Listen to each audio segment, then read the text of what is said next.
Hello दोस्तों। आज की कहानी है एक ट्रेडर के बेटे सौरभ के बारे में। सौरभ के पापा एक इन्वेस्टर थे और ट्रेडिंग करा करते थे स्टॉक मार्केट के अंदर। उससे जो प्रॉफिट होता था उससे वो अपना घर चलाते थे। लेकिन एक चीज़ थी, उनको ना इसमें किसी की ज़रूरत थी कि कोई काम में उनकी हेल्प कर दे, जिससे कि उनका काम भी आसान हो जाए और थोड़ा प्रॉफिट भी ज़्यादा हो। तो वो यही कह रहे थे कि सौरभ को कि तुम भी मेरे साथ आ जाओ और मेरा काम भी आसान हो जाएगा और प्रॉफिट भी ज़्यादा होगा।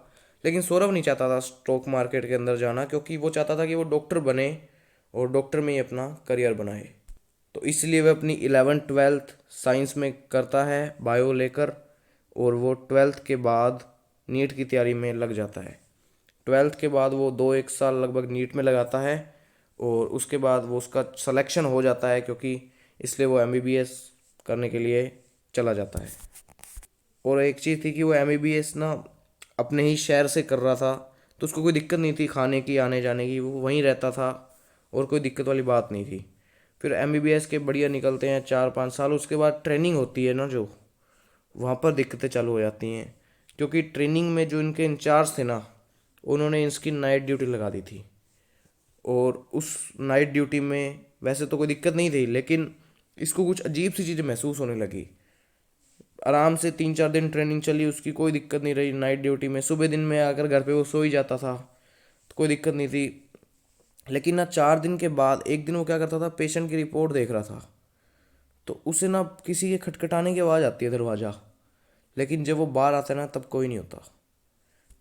ये एक इंसिडेंट हुआ था उसके साथ, जिसके बाद एक सीरीज ऑफ इंसिडेंट उसके साथ होते गए।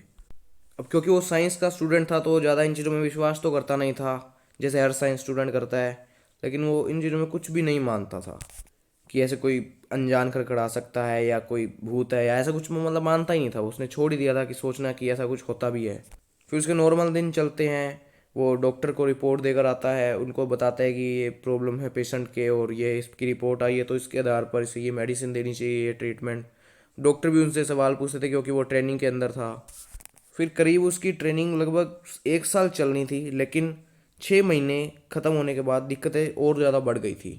6 महीने लगातार ठीक चला, बीच में मैंने आपको जो इंसिडेंट बताया वो हुआ।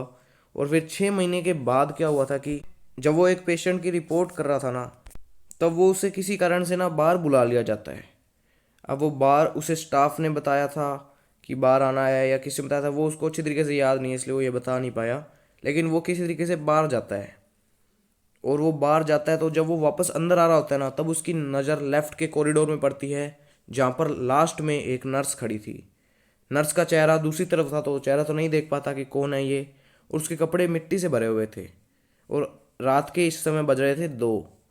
तो वो ज़्यादा चिंता की बात तो करता नहीं था, क्योंकि उस मतलब नर्स के कपड़े थे और तो कोई स्टाफ का ही होगा, वो ये समझ कर इसे नज़रअंदाज कर देता है। फिर क्या होता है कि वो नॉर्मल पेशेंट की रिपोर्ट करता है, कोई दिक्कत नहीं होती। फिर जो 6 महीने पे इंसिडेंट हुआ था ना, उसके 2 महीने और बाद, यानी कि उसकी इंटर्नशिप शुरू होने के 8 महीने बाद, एक ऐसा इंसिडेंट होता है जिसके बाद उसकी ज़िंदगी पूरी तरीके से चेंज हो जाती है। दरअसल बात क्या थी कि वो शाम को लगभग 8 1 बजे आ गया था हॉस्पिटल में। और फिर डिनर वगैरह करने के बाद, हॉस्पिटल में ही कैंटीन में डिनर करने के बाद, वो अपनी ड्यूटी पे चला जाता है, नाइट ड्यूटी पे, जो कि 9 बजे से चालू होनी थी। 9 से सुबह 6 बजे तक होनी थी, तो वो 6 बजे बाद जाकर घर पे सो सकता है।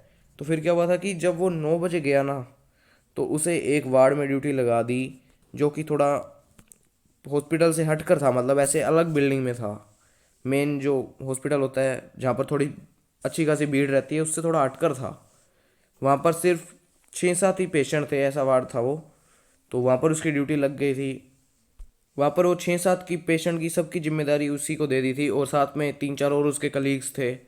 तो इन 4 5 लोगों को ही 5 6 पेशेंट को संभालना था, तो इनके ज़्यादा बड़ा काम तो था नहीं, क्योंकि रोज़ का ही काम था इनका। वहाँ पर एक सीनियर डॉक्टर भी थे, जो इनको मॉनिटर करा करते थे नाइट ड्यूटी में। तो फिर क्या होता है कि इस बार फिर उसे वही नर्स दिखती है, जो कि उसे उस दिन दिखी थी। तो अब उसे थोड़ी हैरानी होने लगती है कि यार ऐसे कैसे हो सकता है, एकदम वही नर्स और उसी पोज में खड़ी थी वो, उस तरफ उसका मुंह था सामने की तरफ, और उसके कपड़े वैसे ही के वैसे ही थे। और उसके हाथ वगैरह जैसे पहले रखे हुए थे ना, अभी भी वे एकदम वैसे के वैसे ही थे। तो उसे ये देखने से ज़्यादा हैरानी नहीं हुई कि वही नर्स कैसे दिख गई मेरे को।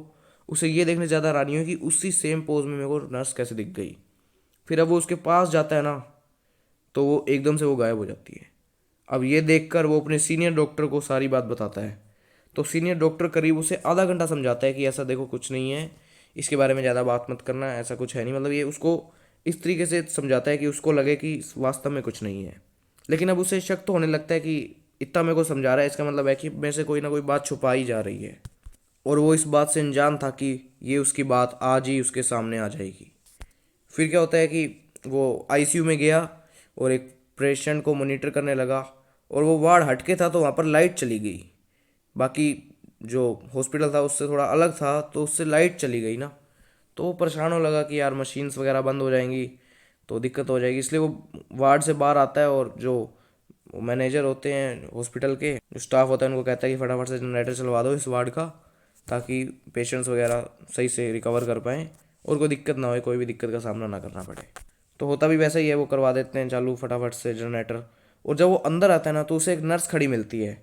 लेकिन जब वो पहले गया था ना तब वहाँ पर कोई नहीं था। और एक हैरानी के बाद उसे फिर से वही लगी कि ये नर्स वही थी जो कॉरिडोर में खड़ी थी और जब वो गया तो गायब हो गई थी। और इससे पहले जो दिखी थी वो भी यही थी। लेकिन पहले की और इसमें एक फ़र्क था कि अब उसका चेहरा दिख रहा था, उसकी आंखों से खून बह रहा था और उसकी आंखें पूरी पूरी काली थी। उसका चेहरा सफ़ेद था। अब उसकी जो कपड़े थे ना वो भी सफ़ेद कलर के हो गए थे। तो अब उसकी शक्ल पूरी एक शैतान से मैच कर रही थी। इसमें कोई शक नहीं था कि वो शैतान नहीं है। तो उसको कंफर्म हो चुका था कि वो कोई ना कोई शैतान है। और अब वो पेशेंट की बिना परवाह करे फटाफट से बाहर आ जाता है और फिर से अपने मैनेजर को बताता है। तो अब उसका मैनेजर भी साथ आता है उसके उस वार्ड में जहाँ पर वो था। और उसके साथ साथ वो उस आईसीयू में भी जाता है जहाँ पर उसने उसको देखा था, नर्स को। लेकिन अब जब वो गया ना तब वहाँ पर कोई भी नहीं था, सिर्फ वो पेशेंट था। और वहाँ पर कोई नर्स नहीं थी, कोई उसका कलीग नहीं था, वो सिर्फ अकेला और उसके साथ में मैनेजर था।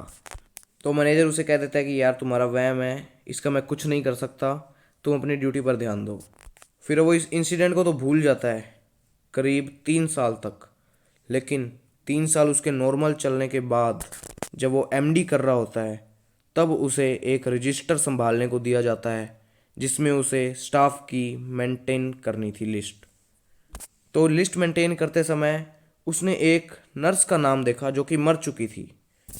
और उस नर्स का नाम था निशा। और एक ताज्जुब की बात यह है, जिस दिन उसको वो नर्स दिखी थी ना आईसीयू के अंदर, ठीक उसी दिन उस तारीख से करीब 6 साल पहले उसकी मृत्यु हो गई थी। और उससे भी हैरानी की बात उसे ये लगी कि उसकी मृत्यु जहाँ हुई थी ना वो वही वार्ड था।